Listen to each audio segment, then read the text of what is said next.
So yesterday I decided that I was only going to play 4 different comps in TFT. I'm going to focus on 4 comps. I'm going to get good at those, and I'm not going to worry about anything else. I'll just force these 4. And that was Anima Squad, AMP, Vanguard Marksman, and Street Demon.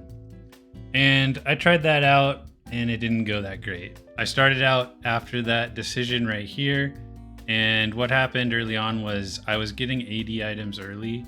So I was forcing, Vanguard Marksman or Anima Squad route. And so you can see I got a couple fourths. That was good. I even played Anima Squad and got a second. That's great. But then I ran into some trouble. Got a 6 with Vanguard Marksman. Got another fourth here with Vanguard Marksman. But then it kind of went downhill. In this game, I was contested super heavily. There were lots of Aphelios, Annie players, so I couldn't go either of the comps really. I didn't want to get contested on Aphelios and Annie. I ended up playing Cypher and I cashed out and almost got online, but I was just a little bit too slow and ended up getting 8th, so that was terrible. Had an AMP game here, got 4th, that's good. Another Vanguard Marksman game where I got destroyed. This was a Golden Ox game, and I told myself I wasn't going to play Golden Ox, but I ended up playing it here, and well, you can see how that went. So I think I shouldn't play Golden Ox. I'm not good at it. I don't know what I'm doing. This game was good. I got a Nitro opening and decided to just do a reroll Nitro Vigar, and that wasn't in my plan, but I got handed so many units for this comp early that I was kind of forced to play it, and that's how I want to approach reroll. It's like, if you give me a bunch of units, I'll play the reroll, but otherwise I'm not even going to think about it. So this game went really well. Then I started getting back into AMP. Like, I was getting the tiers early, I was getting units early, and it went better. 5th here, I didn't place, but I salvaged this game and didn't lose a bunch of LP. I had a good game here, got 2nd. I had another reroll game here with Kog'Maw. They gave me 2-star Kog'Maws really early. I think one came from the Urgot encounter. And so I just played Kog'Maw reroll. That went really well. And I leveled up quickly and just got a bunch of 5 costs. Another AMP game where I went 4th. And then my last AMP game here, I don't actually know what went wrong here. It felt like it was a good game, but I just got crushed. So that's kind of how my last few games have gone. Looking back at it, I think like maybe in the earlier games when I was forcing Vanguard Marksman here because I had early AD items, maybe I could have played AMP here in a couple positions. The AD items can eventually go on to Samira, and so maybe I look into that. I don't know yet.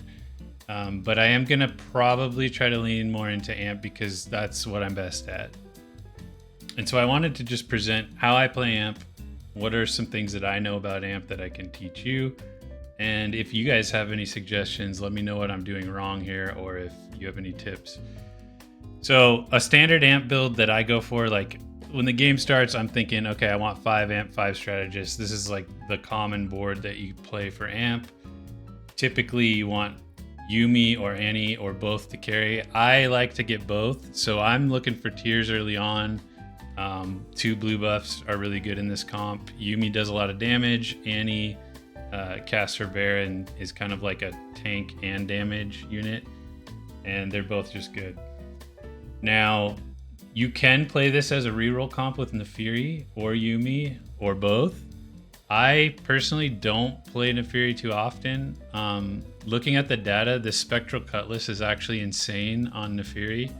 So I think if you get a Spectral Cutlass and you're already leaning AMP, you could hard commit to Nefiri reroll, try to get the Nefiri 3 with the Spectral Cutlass. The stats on this are pretty insane. It's like average placement of 2 point something, which is really good. And so you can play it with the Nefiri carry. Your tank items just go on Nico, and I'm not like too picky about what I get for tank items, but Warmogs is really good on her, and I just like Gargoyle still in place, so I usually go for that.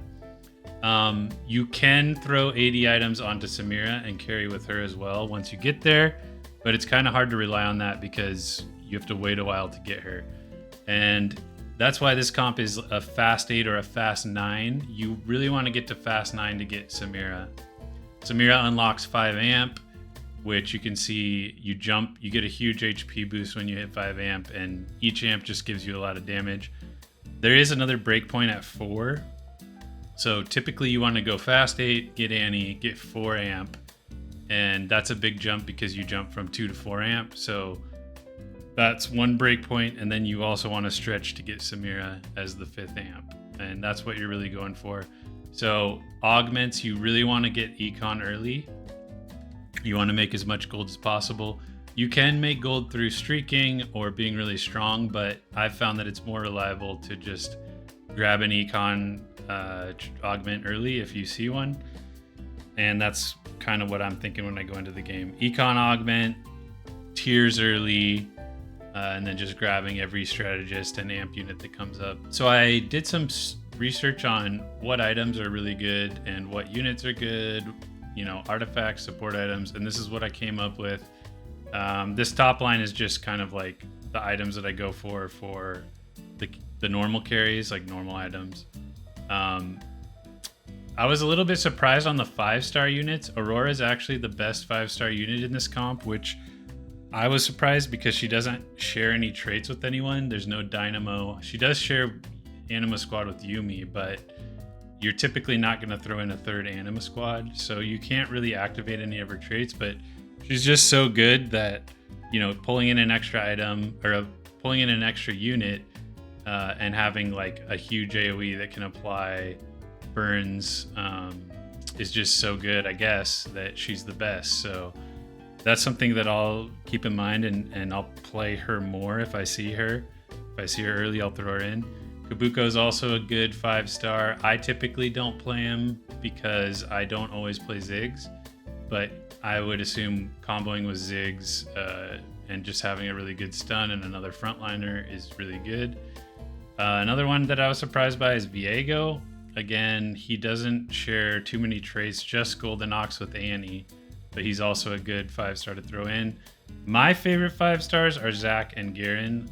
Zac first, just because he's an insane tank. If you can get him early and get a bunch of blobs, then you have a good chance to place top 4 or even win the game. And then if you get a Zac, I really like playing Garen as well to try to give him strategist buff, strategist trait, which will just amplify his tanking ability and make him impossible to kill if you get enough blobs. So I typically like to go Zac first, then Garen. If I find the Zac, if I don't find a Zac, I'm less inclined to play Garen. Although, you know, Garen with giving strategist to Samira is good. Giving strategist to Annie is okay. Giving Anima Squad or Street Demon to Yumi is not too bad. But you know, if I get a Garen and I'm not getting a strategist buff, or if I don't have Zac, then I might not play Garen. But these two together I think are really good.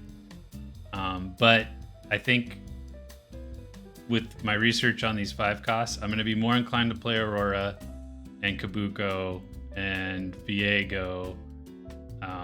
If I see any of these guys early, I'm throwing them in. In terms of support items, these are the support items that I found in the statistics to be the best for this comp. So you got ZZ Rod on Echo, Chalice of Power, and Needlessly Big Gem. You know, you can throw these on anyone. I just threw him on Ziggs because he's usually, for me, I'm not carrying with him, but he's still, you know, like a backline unit that could share this AP and actually benefit from it. On Samira, you've got Obsidian Cleaver. She can apply this to everybody, and this is a good Shred and Sunder item to lower the resistances. This could also be good on Aurora if you're playing Aurora, since she just hits so many units. Moonstone Renewer, you could play this on anyone. Virtue of the Martyr, you could play this on anyone to heal. And then Unstable Treasure Chest was also a good one in the statistics, and you want to throw this on someone that you can just sacrifice. So Nidalee is kind of your most worthless unit, so just throw that on her and kill her, basically. So those are the support items that you want to gear towards if you do get a support anvil or a support augment. For artifacts, again, Spectral Cutlass on Neferi is insane. So if you see that, you want to probably play Neferi reroll. The casters, both Annie and Yuumi can take Lichbane, and it's decent on them. Deathfire Grasp for Yuumi, Luden's Tempest for Yuumi.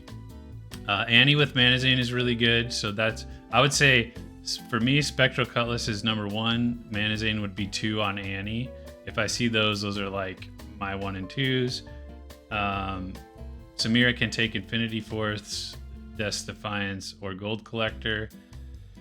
And then if you don't see any of these, you can grab a tank item for Nico. So Hulk Crusher's the best. These are in order of best to worst. So Hulk Crusher's the best. Unending Despair, Mogul's Mail, Light Shield Crest, Innervating Locket, or the Indomitable. So those are the artifacts that I would grab if I'm playing AMP. And that's pretty much it for me. If you guys have any tips on how I can play AMP better, if I'm missing something big, let me know in the comments. And hopefully this helped you guys out as well.